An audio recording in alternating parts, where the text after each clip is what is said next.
We have with us Akshay Jain. Akshay has cleared the Delhi Judiciary 2025 results with the 7th rank, and rest he will tell you about himself. आओ बैठो, please बैठिए. उसके papa mummy हैं. इसके बारे में भी बहुत इंटरेस्टिंग स्टोरी है, अभी बताएगा अक्षय. पापा मम्मी को कब पता चला. अक्षय, अब आपके लिए है, स्टेज आपका है. आपको जो भी कहना है कहिए अपने बारे में. Tell your background, your where did you do your LLB from, when did you do the foundation course here at Rahul's IAS, and thereafter how did you prepare everything. सब हिंदी इंग्लिश कुछ भी. तो सर सबसे पहले तो मैं यही बोलूँगा कि जितना सपोर्ट मतलब मुझे मिला इस कोचिंग से और आपसे स्टडीज़ के मामले में, तो वो मुझे नहीं लगता कि कहीं और मैं सीख कर सकता था, क्योंकि मेरी कोचिंग स्टार्ट हुई थी 2019 में यहाँ पर. मैं उसके पहले का बताऊंगा, लेकिन मैं बताना चाह रहा हूँ कि स्टार्टिंग हुई थी 2019 में मेरी कोचिंग यहाँ पे, और 2019 से लेकर 2021 तक, क्योंकि बीच में फिर कोरोना आ गया था, तो कुछ ऑफलाइन चला, फिर कुछ ऑनलाइन चला, तो 2021 तक थी. पर 2021 के बाद का जो प्रोसेस था उसमें जितना भी सपोर्ट था, क्योंकि लॉज भी चेंज हो रहे थे और जीके वगैरह भी सब कुछ होता है, तो उसके अंदर जितना भी सपोर्ट था वो मुझे आफ्टर सपोर्ट जो जितना मिला ना, उससे बहुत हिम्मत रही. तो उसके लिए सर सच में आपका तो मैं सच में धन्यवाद जितना भी करूँ उतना, और पूरी टीम का इनफैक्ट बाकी टीचर्स, तो वो तो मैं कभी कर ही नहीं सकता. मैंने लॉ किया पुणे में. 2018 में मेरा लॉ ख़त्म हुआ, और 2019 में फिर सर मैंने यहाँ से NLU दिल्ली से मास्टर्स किया, और 2019 मई में ही मैंने यहाँ ज्वाइन कर लिया था, और 2021 तक यहाँ का कोर्स ख़त्म हुआ. और इस दौरान 2020 के अंदर ही आए गए MP का मेंस, पर वो रह गया थोड़ा सा, और उसके बाद आए गए हरियाणा भी रह गया. फिर 2022 में आए गए. 2022 में सर मैंने पिछली बार वाला DGS दिया था, प्री दिया मैंने, मेंस भी दिया, पर इंटरव्यू में वो रह गया था सर. और ये बात थी सर 2023 की कि थोड़ा वो रह गया, और मुझे हो चुका था 2019 से लेकर 2023 तक का जो सफ़र था वो बहुत एग्जॉस्टिंग हो गया था. तो कहीं ना कहीं मुझे ऐसा लगने लगा कि अब करना तो है ही है कैसे भी करके, तो क्या करूं क्या ना करूं, तो वो थॉट्स अब आने चालू हो गए थे. और अब जैसे ही मैंने सोचा कि अब क्या करूं, तो गैप पड़ गया था, क्योंकि 2023 जनवरी के अंदर इंटरव्यू हुआ था, और मार्च में आई गेस रिजल्ट आया था, तो हुआ नहीं था वहाँ पे. उसके बाद मुझे बस यही था कि अब कैसे भी करके क्या करूं क्या ना करूं, क्योंकि एक एग्ज़ाम और देना है, पर एग्ज़ाम आ नहीं रहा था. और उस दौरान मार्च से लेकर इट वाज अराउंड टिल अक्टूबर मैंने कोशिश पूरी करी कि मैं पढ़ता रहूं. पर वो सर्कमस्टेंसेस ऐसे हो गए कि अक्टूबर में मेरे ब्रदर के ट्विंस हुए, baby girl and baby boy, pre mature हुए थे. एंड हुआ ये कि प्री मैच्योर बेबी गर्ल थोड़ा अनस्टेबल थी, और वो उसके इंटेस्टाइन बर्स्ट हो गई थी.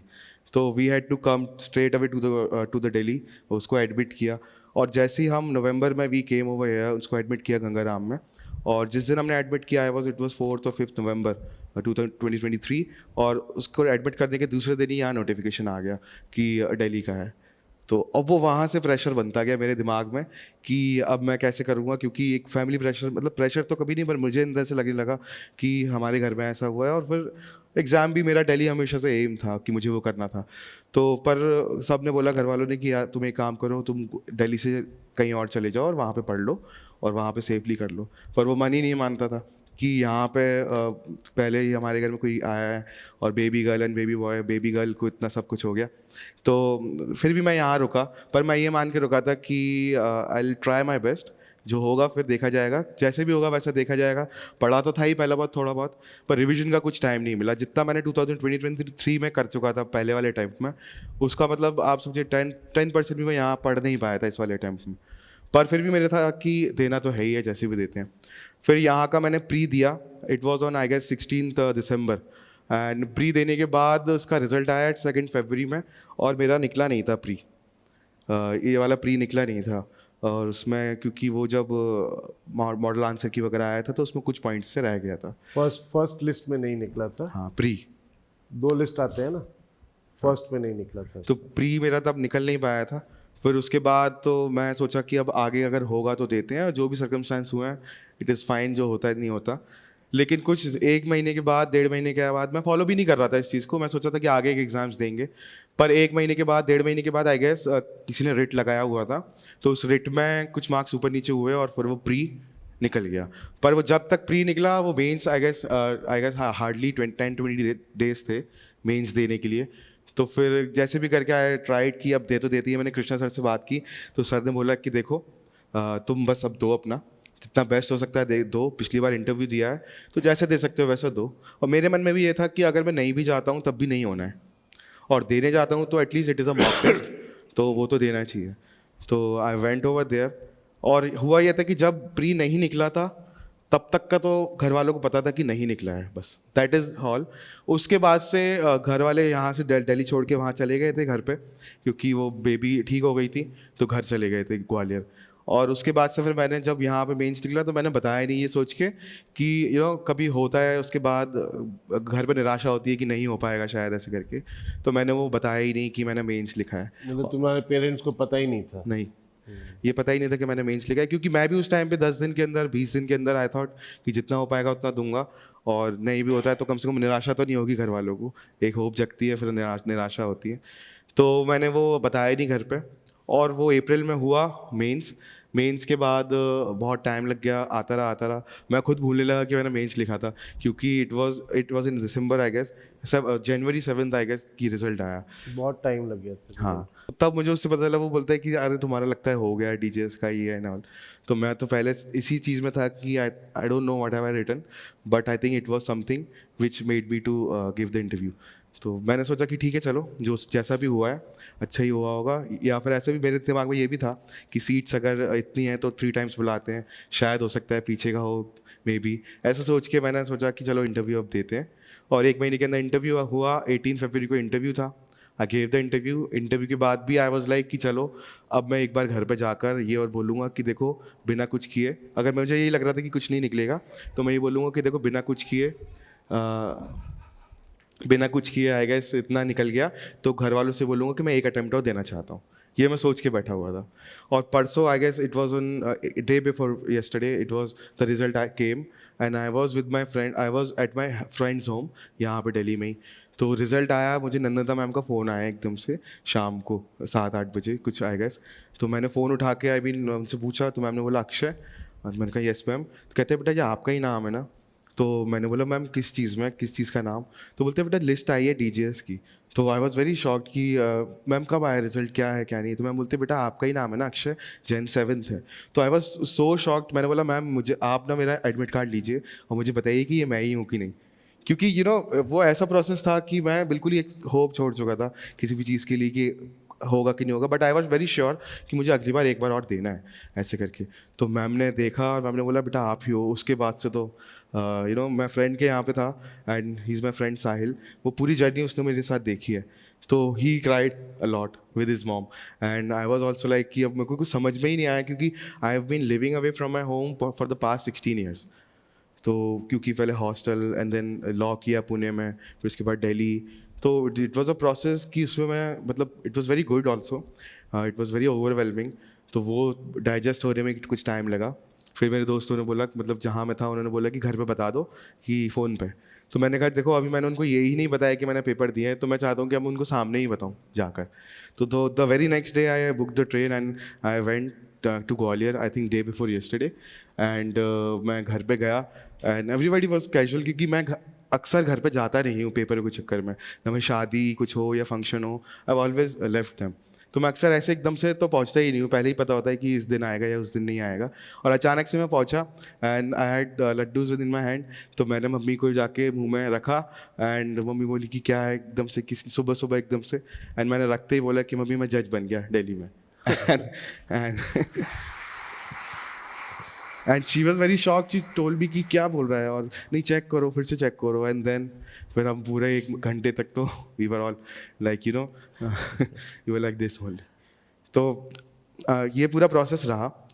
पर बात यह है कि कई बार जैसे मेरी एक्सपेक्टेशन इस बार से छूट गई थी कि इस बार नहीं होगा या कुछ भी है, पर और चूंकि मेरे पास रिवीजन का बिल्कुल भी टाइम नहीं था, इस बार भी नहीं, और पिछली बार भी आएगा मेरा हरियाणा का मेंस था, और हरियाणा के मेंस के 10 दिन बाद ही दिल्ली का मेंस था। तो उस टाइम पे मेरे पास प्रिपरेशन करने के लिए रिवीजन करने के लिए टाइम नहीं था। तो मैं ये ज़रूर बोलना चाहता हूँ कि 2019 के अंदर जो ऑफलाइन कोचिंग की थी और उसके बाद जो ऑनलाइन की थी बीच में कोरोना के गैप के साथ, तो उसमें I use to sit over there, I use to sit over there in this row only, and hardly मुझे लगता है कि शायद 2 या 3 क्लासेस ही हुई होंगी ऑफलाइन या ऑनलाइन जो मुझसे छूटी होंगी, वो भी किसी बीमारी के चक्कर में या फिर कुछ। वो मेरे से कोई भी क्लास छूटी नहीं, ना मैंने छोड़ी आपकी कोई भी क्लास। और मैं ये करता था कि जब भी यहाँ पे सुनता था ना, तो I think 90% of the thing which I wrote in the exam without revising, it was just because I was 100% over here, very concentratively listening to what sir is saying. If you will see my constitution copy na sir, itni moti to copy hai, उसके अंदर everything which you have written, which you have said is written. और वो उस constitution की copy का इतना मुझे फ़ायदा हुआ, इतना ज़्यादा फ़ायदा हुआ कि जब भी लैंग्वेज पेपर आता था किसी भी स्टेट में या फिर वो एसेज लिखने होते थे, I use to imbibe all the constitution के fundamental duties and that the essence and the trinity and all these kind of things in those. और उसके बाद जो टॉपिक होता था उसको फिर मैं रिलेट करके लिखता था, and I use to score good in language paper as well. तो वो मुझे बहुत फ़ायदा किया। इनफैक्ट आंसर राइटिंग में भी दिल्ली के अंदर when I wrote the answers, पिछली बार भी और इस बार भी, initially when I used to start the answer, तो इंट्रोडक्शन में I always used to include constitution और any other subject which is related to the question. तो उससे ये फ़ायदा, और वो हो इसलिए पाया क्योंकि मैंने कॉन्स्टिट्यूशन को जब पढ़ा ना, तो every subject was link to constitution. In fact जब हम यहाँ पे जो भी सब्जेक्ट पढ़ते हैं, तो इनिशियली जब हम उसका एसेंस पढ़ते हैं ना, तो वो जो कॉन्स्टिट्यूशन से जुड़ा रहता है, तो वो सर मुझे ऐसा होगा कि each and every subject you tell me a topic, I related with the constitution. तो ये सोच के मैंने सारे क्वेश्चंस का आंसर दिल्ली में स्टार्ट किया और इस तरीके से ये जर्नी चालू हुई। तो हालांकि मैं हारा बहुत, नहीं निकला प्री, मैंने हार को एक्सेप्ट भी किया, पर सर मैं हार फील नहीं कर पा रहा था। मैं हार फील इसलिए नहीं कर पा रहा था क्योंकि सर मैं ये देखता था कि ऐसा क्यों हो रहा है कि मैं हार फील नहीं कर पा रहा। हर बार जो है नहीं निकलने के बाद मुझे ऐसा लगता है कि दो, तो तब मुझे सर ये समझ में आता था कि मैं इतने सालों से बाहर रहने की जो हिम्मत आ रही है मुझमें, वो कहीं ना कहीं नहीं, वो 110% मेरे पिताजी और माताजी से आ रही है। क्योंकि इतने सालों से घर से बाहर रहना, ये लड़के के लिए मुश्किल है कि नहीं, उससे ज़्यादा इन लोगों के लिए मुश्किल था कि पीक ईयर्स में बच्चों को अपने दूर रखना, बाद में तो होता ही है कि बाद में तो दूर रहेंगे ही शायद। और मैं हमेशा से मन में सोचता था कि भाई अगर जज बनते हैं तो वैसे ही मैं आधे साल, आधी ज़िंदगी जितना अभी तक जिए उतना तो बाहर ही रह लिया। मैं हमेशा सोचता था कि जज तो बनना ही है, बट अब देखो जज कहीं भी बनूंगा पर वहाँ ट्रांसफर्स होंगे और मुझे कहीं ना कहीं रहना पड़ेगा, तो मम्मी पापा को रहने में जो है साथ में दिक्कत होगी। पर फॉर्चुनेटली जो भी हुआ, यहाँ पे दिल्ली में सिलेक्शन हुआ, जो चाहते थे कि वो साथ में रहें वो हो सकता है, दिल्ली में हो जाएगा। हाँ, तो वो एक चीज़ हुई। और जितना भी सपोर्ट आई वुड से कि मतलब मैं तो वर्ड्स ही नहीं है कि जितना सपोर्ट घर वालों का रहा, क्योंकि मैं दे चुका था 2019 के बाद से, I was just giving the exams, I was not earning anything. तो उस टाइम पे मेरे दिमाग में ज़रूर आता था कि कि और मुझे क्या लगता है मुझे होता ही है, आई नो दिस थिंग, कि हर एक स्टूडेंट के मन में आता है ये, क्योंकि बहुत सारे स्टूडेंट्स आई हैव सीन कि वो मैरिड होते हैं या फिर वो कुछ और भी कर रहे होते हैं, या फिर इतना रिसोर्सेज नहीं होते कि वो 2 या 3 साल दे ले, ऐसा होता है। तो कई बार घर वाले जो होते हैं वो भी बोलते हैं कि बेटा कब तक करेंगे, कुछ तो लिमिट हो। पर मेरे घर पे हमेशा, I don't know, there was a protective, extremely protective shield कि इन्होंने जो बना रखी थी कि मतलब मुझ तक कोई भी चीज़ आती नहीं थी। और मैं हमेशा I really used to be shocked when I used to think कि भाई ऐसा कैसे, क्योंकि ये भी माँ बाप हैं और ये भी सोचते होंगे, एक्सपेक्ट तो करते हैं कि कब तक करेंगे, कब तक सेट हो गया आप ऐसे करके। तो मैं जब इनके बारे में सोचता था तो मुझे लगता था कि इनमें कहाँ से आई होगी हिम्मत। तो फिर मैं जाता था अपने दादा दादी और नाना नानी के सोचने पर, तो तब मुझे समझ में आता था कि ये जो हिम्मत जो है मेरे दादा दादी जी की और नाना नानी जी की ही कृपा है, कि despite the thing that I am failing again and again, they never used to tell me कि आप क्या करोगे, फिर से क्या करोगे, क्योंकि वो जो एक्सट्रीम फेथ था वो मुझे मिला। तो वो जो एक्सट्रीम फेथ के कारण ही I was able to give the exam. And उसके बाद जब ये हमारे यहाँ पे मेरे ब्रदर का बच्चे जो मतलब मेरे नीस और उनका हुआ, तो मतलब आई वॉज वेरी सैड कि ये बच्चे हमारे यहाँ पहली बार आए हैं और इतना सब कुछ हो रहा है। तो I use to see my brother, बड़ा भाई है मेरा अनुभव, तो I used to see my brother कि he was very calm, he doesn't speaks much, and he used to be very calm, and he was always like कि तू अपना पढ़ते रहे and I am doing some everything.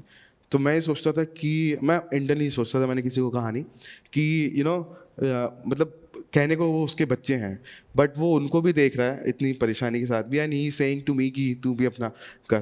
तो मतलब I have lived with him in Delhi only, जब preparation कर रहे थे तो सब कुछ वो देखभाल करते थे मतलब मेरी। तो मम्मी पापा, भाई एंड माई फ्रेंड साहिल और नाना नानी एंड दादा दादी, इनकी जो फेथ था मुझ में वो इतना ज़्यादा था कि मैं मतलब मैं हार ही नहीं सकता था। मतलब there was no option left with me to surrender. मैं जब भी कुछ ऐसा सोचता था कि नहीं यार छोड़ो, तो मैं सोचता था मैं पॉसिबल ही नहीं है ऐसा करना, क्योंकि जितना गिव अप ये लोग कर चुके हैं और जो कर रहे हैं अभी भी, और मुझ तक कोई चीज़ नहीं आने दे रहे, it is something which is unnatural. तो वही एक चीज़ हुई, और आपका पढ़ाया हुआ जो मैंने उस टाइम पे आई मीन उस टाइम पे जो मैं सुनता था ना, सो लिटरली वो मेरे दिमाग में जब मैं पेपर लिखता था टीचर्स के, it use to roam around it at my mind कि वो ऐसे था, ये था, ऐसा था, और मैं रिवीजन का करने का बिल्कुल भी टाइम नहीं मिल पा रहा था। पर उसके बावजूद भी मुझे वो 2019 ऑफलाइन और कोरोना के बीच के गैप के बाद जो ऑनलाइन की कोचिंग थी वो मुझे याद आती थी। तो मैं बस पेपर के टाइम पे I was only like I have to complete this paper with whatever I have in my mind, and that too in a normal fashion. तो वो करता था, and I used to give up कि भाई अब God करेंगे। तो अब ग्रेस रहा आपका, और पेरेंट्स का तो sir I can not thank them enough, and it would be injustice कि अगर मैं इनका नाम ना लूँ। मतलब सर अगर मेरी सक्सेस को अगर मैं बोलूँ 100%, तो it is 99.99, it is just because of the parents. Because अगर कुछ टाइम पहले अगर पेरेंट्स ये कहते थे कि नहीं बेटा आपको काम करना है, कुछ करना है, तो I would have given up this, because I couldn't have handle कि मुझे काम भी करना है और ऐसे करना है, पढ़ाई भी करना है। तो वो जितना भी प्रेशर था वो सब ये लेते रहे, और आपने मुझे इतना सक्षम बना दिया कि कि मैं कर सकता हूँ। और हो सकता है यहाँ पे जितने भी बच्चे आते थे I used to listen to them, और क्लासेस के अंदर सबसे ज़्यादा मैं फोकस करता था। तो वही चीज़ मेरे दिमाग में वहीं की वहीं बैठ गई, क्योंकि दिल्ली के अंदर पेपर भी प्रैक्टिकल आता है। तो वो जो कॉन्सेप्ट्स थे कॉपीज़ के, और सर कॉन्स्टिट्यूशन का तो मैं सच में बोलना चाहूँगा कि वो एक ऐसी चीज़ थी जिसने पूरे ही सब्जेक्ट्स में वो एक फ्लूइड का काम किया, लुब्रिकेंट का मेरे लिए। क्योंकि वो एक सब्जेक्ट ऐसा था कि मैं कुछ भी भूलता था, I use to connect it with the constitution, and then I again use to come back to the main subjects. तो वो एक ऐसी चीज़ हो गई कि जहाँ पे मुझे हिम्मत मिलती जा रही थी कि यार नहीं आप कर सकते हो, आप ऐसे भी लिख सकते हो, और ऐसे लिखोगे तो कहीं ना कहीं वहाँ पे मार्क्स बढ़ेंगे। तो जो ज़्यादा वहाँ रह गया, यहाँ पे आई थिंक 90% काम पूरा हो जाता है if you listen to the classes, and आप उसको सोचने लगोगे। घर पे जाकर भी मैं सोचता था उसके बारे में।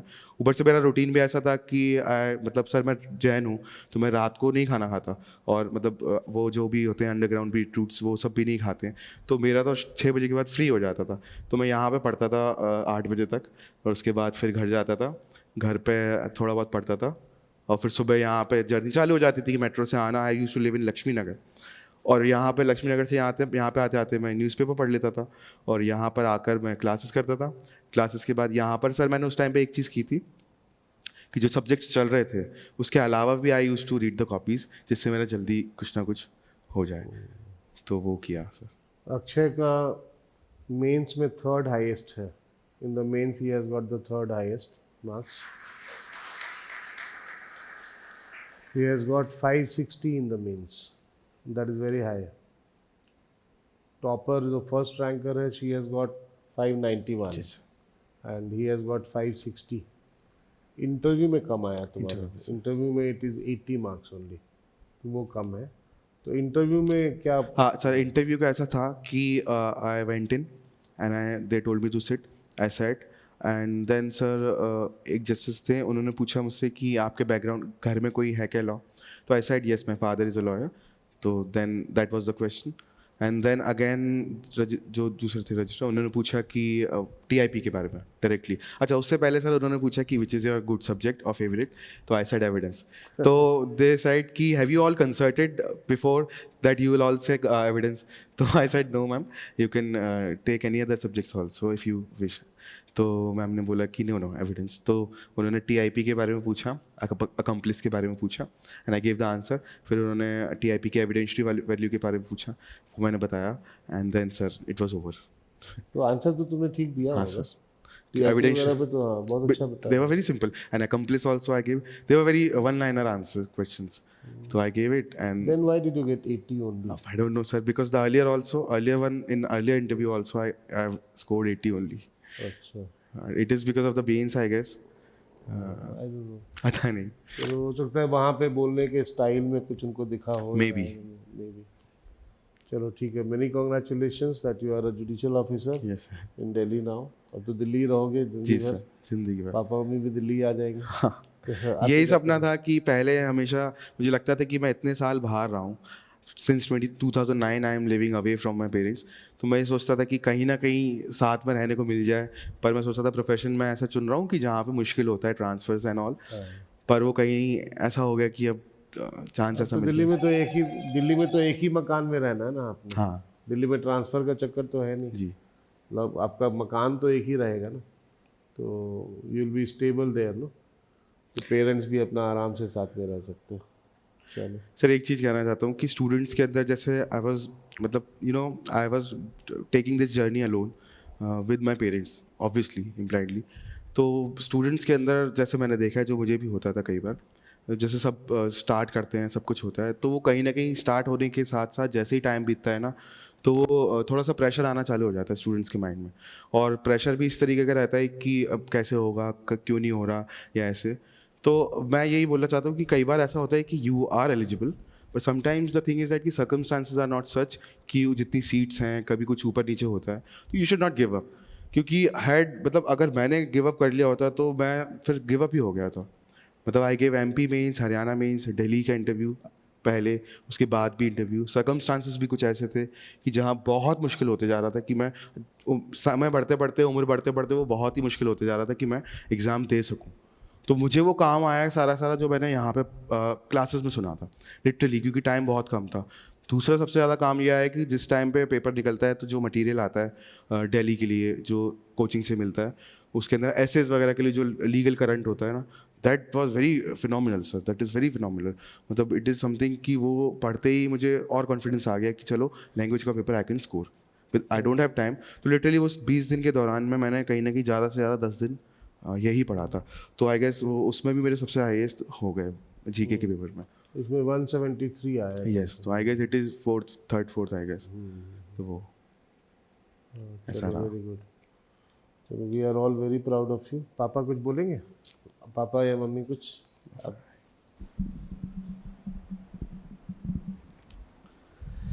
सबसे पहले मैं आपका धन्यवाद देना चाहता हूँ कि बच्चा घर से जब निकला था तो ये कह के निकला कर कि मुझे लौट कर नहीं आना है, बोले मुझे दिल्ली ही रहना है. तो सबसे पहले आपका धन्यवाद इसलिए दूंगा कि वो इतनी अच्छी कोचिंग में आया वो, और उसने जो आपके यहाँ से सीखा और जो आपने पढ़ाई कराई वो आज तक उसके काम में आती रही है और आगे भी आती रहेगी. इसलिए आपको बहुत बहुत मेरी तरफ से धन्यवाद दूं. क्या दूं ये मैं नहीं कह सकता हूं, लेकिन धन्यवाद जरूर देना चाहूँगा. दूसरी बात, हमारा भी एक सपना था कि ये जुडिशरी लाइन में जाए. इसका तो गोल था ही, लेकिन हम लोगों का भी एक सपना था कि ये प्रशासनिक पोस्ट पे कहीं ना कहीं चला जाए. इसकी शुरू से ही मंशा ये रही कि मैं कोई ना कोई बड़ा पद लेना चाहता हूँ. इसने नहीं कहा, इसने जो कहा बोले मुझे ऐसा करना है, हमने कहा ठीक है ऐसे करो. जबकि 12th में बहुत अच्छे नंबर आ रहे थे, सब कुछ था, कुछ भी ले सकता था. तो कईयों ने कहा यार LLB क्यों दिला रहे हो आप, LLB में क्या स्कोप है. मैंने कहा वो तो वक्त बताएगा LLB में क्या स्कोप है. तो आज वो वक्त आप लोगों के सामने खड़ा हुआ है कि ये वक्त LLB ने ये शुरू किया था और आज जिस मुकाम पे पहुंचा है वो वक्त आपके सामने खड़ा है. दूसरा, इसने कभी भी हिम्मत नहीं हारी, और मैंने भी कभी इस बात की हिम्मत नहीं हारी कि ये कुछ नहीं बनेगा. मुझे शुरू से भरोसा अंदर से ये था कि एक ना एक दिन वो सीट इसको मिलेगी जिस सीट की इसके अंदर इच्छा है. ये कभी भी कोई बात मेरे से छुपाता नहीं है, लेकिन ये वाली बात इसने मुझे जरूर छुपाई थी, ये वाली बात कि यार हमको सीधे घर आके ही बताना है। अच्छा, दूसरी बात, जिस दिन ये अभी परसों घर आया तो मेरा बेटा ऊपर रहता है बड़ा वाला, और वो ये सूटकेस लेके आया। मैंने बेटे से कहा, अनुभव से, मैंने कहा बेटा तुम सूटकेस लेके नीचे क्यों आए हो? मैंने इसको देखा ही नहीं, सिर्फ मुझे वो गेट पे वो सूटकेस दिखा, फिर मैं देखा ही नहीं और मैं अंदर आ गया। मैं तब जैसे मेरे को लगा यार ये अनुभव तो नहीं हो सकता एकदम। फिर मैंने एकदम मुड़ के देखा तो ये अच्छे खड़ा था। मैंने कहा तुम कैसे आए बेटा? बोले पापा मैं आ गया। बस ऐसे ही ये घर में एंटर किया इसने, और फिर सबसे पहले इनने मम्मी को अपना मिठाई का डिब्बा खोला और बोले, और हमें ये लगा कि एक दिन पहले ये अपने दोस्त की बहन की शादी में था,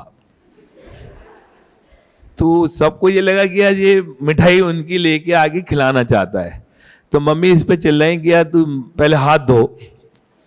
बोले ट्रेन से आया और गंदे हाथों से मैं मिठाई नहीं खाऊंगी। तो इसने कहा नहीं, जबरदस्ती इसने कहा तो मुंह खोलो। पर जैसे इसने वो मिठाई इसकी मुंह में रखी और एकदम चिल्लाए, मतलब एकदम कहा उसने कि मैं जज बन गया हूँ। तो ये तो एकदम फुट फुट के सब रोने लगे। बोले ऐसा हो ही नहीं सकता, क्या हुआ एकदम। मम्मी कहने लगी कि आप एक बार चेक करो। मेरे भैया से बोला कि आप ना 2-3 बार और चेक करो कि ये वही है कि नहीं। मतलब क्यों कि एक बिलीफ, मतलब एकदम अचानक कोई चीज़ का खुशखबरी सुन लेना और जिसका सपना था वो पूरा हो जाना, सामने आके कोई कुछ कह दे तो वो चीज़ अपने आप में एक बहुत बड़ा एक तूफान लेके आती है, जो अंदर का उदार जो दबा हुआ स्प्रिंग होता है एकदम बाहर खुल के आता है। मैंने इसको उस दिन मेरी बात हुई रिजल्ट वाले दिन अक्षय से, तो मैंने इसको बोला कि तुम घर में बता दो। बोला नहीं सर मैं तो जाके ही बताऊंगा। बहुत बढ़िया किया इसने। जो आगे बताने में आनंद आया ना, वो फोन पे नहीं आता शायद। इतनी खुशियां जो घर में बनी ना, वो फोन पे नहीं बनती।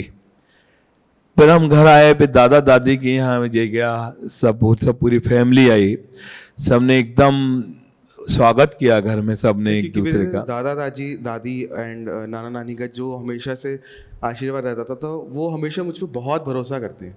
तो मुझे जब भी मैं डाउन होता था तो सर मैं 2 चीज़ें सोचता था। एक तो ये कि मैं घर से बाहर हूँ, उनसे दूर हूँ, और वो इतना विश्वास मुझ पर करके चलते हैं तो मैं गिव अप नहीं कर सकता। और दूसरी चीज़, जब उससे सर पढ़ाई करते करते ऐसा बोर, मतलब ये हो जाता था कि यार कितनी बार पढ़ेंगे, कितनी बार उस चीज़ को रिपीट करेंगे। तो I used to read judgments and all. तो फिर भी मैं ये सोचता था कितना करना है, कब तक। तो मैं सर ये सोचता था कि राहुल सर हैं, वो अभी भी क्लास ले रहे होंगे। लिटरली सर मैं ये सोचता था कि अब जैसे मुझे लगता था मैं थोड़ा सा दोपहर में सो जाता हूँ कि चलो नहीं, मैं सोचता था कि नहीं सर क्लास ले रहे होंगे अभी। तो वो मुझे हमेशा याद आता था। सुबह मुझे ऐसा लगता था कि शाम को क्लास के बाद जब शाम को पढ़ने बैठता था तो मुझे लगता था कि चलो यार आज सुबह बहुत पढ़ लिए तो अब कल पढ़ेंगे। तब मुझे लगता था नहीं सर अब कल के लिए पढ़ रहे होंगे, तो मैं कैसे रुक सकता हूँ। तो मुझे वो चीज़ लगती थी कि मैं तो कुछ उम्र का ही नहीं हूँ, जितना आपका एक्सपीरियंस है, जितनी मेरी उम्र है उतना तो आपका एक्सपीरियंस ही है। तो मैं सोचता था कि जब वो कर रहे हैं, कंसिस्टेंटली कर रहे हैं, तो फिर मैं तो कुछ होता ही नहीं हूँ। एक तरफ आपका ये रहता था, मैं यूट्यूब के फिर वीडियोस देख लेता था आपके जो डले हुए हैं, और दूसरी तरफ मैं पीछे देखता था तो मेरे पास कुछ था ही नहीं फॉल बैक करने के लिए कि मैं गिर जाऊँ या छोड़ दूँ उस चीज़ को। माता पिता और मेरे दादा दादी, नाना नानी, सबका विश्वास इतना ज़्यादा था कि मैं चाहकर भी उसको तोड़ नहीं सकता था। तो आई वॉज ऑलवेज कि नहीं कोई बात नहीं हुआ तो आई गिव। एक बार जब ये पिछले उसमें रहा तो ये कहने लगा कि अब मैं नहीं करूँगा। तो मैंने कहा नहीं, भैया बोला तुम पढ़ो। अभी भैया की इसकी शादी हुई तो भैया बोला तुम पढ़ो, तुम इसकी चिंता नहीं करो कैसे पढ़ोगे, एक पढ़ो बस। उनसे बल दिया। और जब भी ये कोई बात करता था तो मैं, जब ये बोला ऐसा नहीं हुआ, मैंने कोई बात नहीं, आगे बढ़ो, कोई बात नहीं, अभी नहीं हुआ कोई बात नहीं, बिल्कुल शांत रहो, कोई टेंशन मत लो, अच्छा ही होने वाला है। जब भी इसने मेरे से कुछ कहा है तो मैंने इसको हमेशा यही कहा है, कोई बात नहीं, कुछ नहीं होना है, जो हुआ है वो अच्छा ही हुआ है, कुछ अच्छी चीज़ मिलने वाली है। तो जब जब इसने कोई चीज़ के लिए बोला है कि पापा ऐसा है, तो मैंने कोई बात नहीं, तुम बिल्कुल भी इसकी इधर की चिंता बिल्कुल नहीं करो, अपन ने यो गोल आपने बनाया, उस गोल को पकड़ने की कोशिश करो, एक दिन वो गोल आपको मिलेगा। और हमारा पूर्ण विश्वास था, भरोसा अपने आप में था, तो मंजिल बिल्कुल सामने थी। So actually, I had the habit of मतलब I had the habit of secretly withdrawing strength from the people around me without letting them know कि that I am motivated by them. तो ऐसे ही होता था कि जब भी मैं आसपास, जैसे आप हैं और मेरे माता पिता हैं या मेरे कोई ऐसे फ्रेंड है साहिल जो है, तो वो लोग अपने जीवन में लड़ रहे होते थे किसी न किसी चीज़ से, तो मैं हमेशा उनसे इंस्पिरेशन ड्रॉ करता था विदाउट लेटिंग देम नो कि मैं तुमसे अभी मोटिवेट हो रहा हूँ इस चीज़ को लेकर। तो that was something which was constantly motivating me again and again. I use to think about people more, जो मेरे साथ के हैं, जैसे आपके बारे में। आपके सर पहले जब ऑफलाइन चलता था तो वो घर का सेटअप था, तो उसमें भी कई बार देखा हुआ है वैसा, तो वो चीज़ मैं बार बार सोचता था। तो अपने आप सर बहुत हिम्मत आ जाती थी, बहुत ज़्यादा हिम्मत आ जाती थी।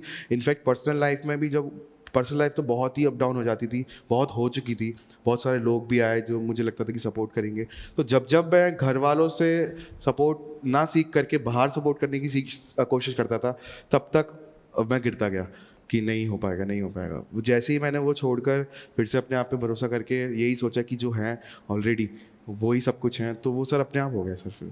और मैं सभी बच्चों से भी यही कहना चाहता हूँ थोड़ा सा 2 मिनट के लिए, कि जिस स्थान पे आप बैठे हो, ये चमत्कारिक स्थान है। जैसे हवा लगती है, हवा दिखती नहीं है, लेकिन महसूस होती है कि हवा है। आप विश्वास करते चले जाना, महसूस करना कि वो दिन आपका सबका बढ़ता चला जाएगा। पूर्ण विश्वास अपने आप में रखना है। एक दिन सभी लोग जहां जितने बैठे हैं, आज वो वहां बैठे हैं, कल यहां बैठेंगे, ये मेरा पूरा भरोसा है। इसी के बाद अपनी बात को समाप्त करता हूं, और ये माइक आपको दे। राहुल सर और उनकी पूरी टीम को बहुत बहुत धन्यवाद। और जो भी बच्चे बैठे हैं, उन्होंने अपनी जो भावनाएं बनाई हैं कि हमको बनना है, वो मेरे मतलब अंदर से तो मेरा मन कर रहा है कि सभी लोग बने, और वो बनेंगे ही, और सब खुश रहे, बस यही मेरी बात है, बस इतना ही बोल पाऊँगी।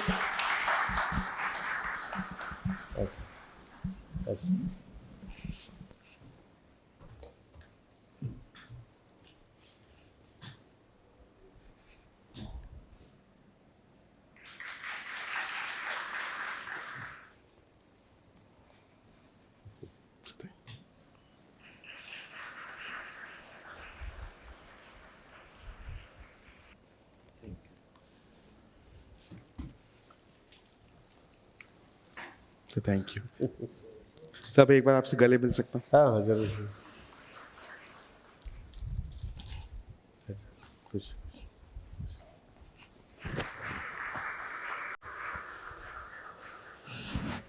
God bless you. Thank you so much sir.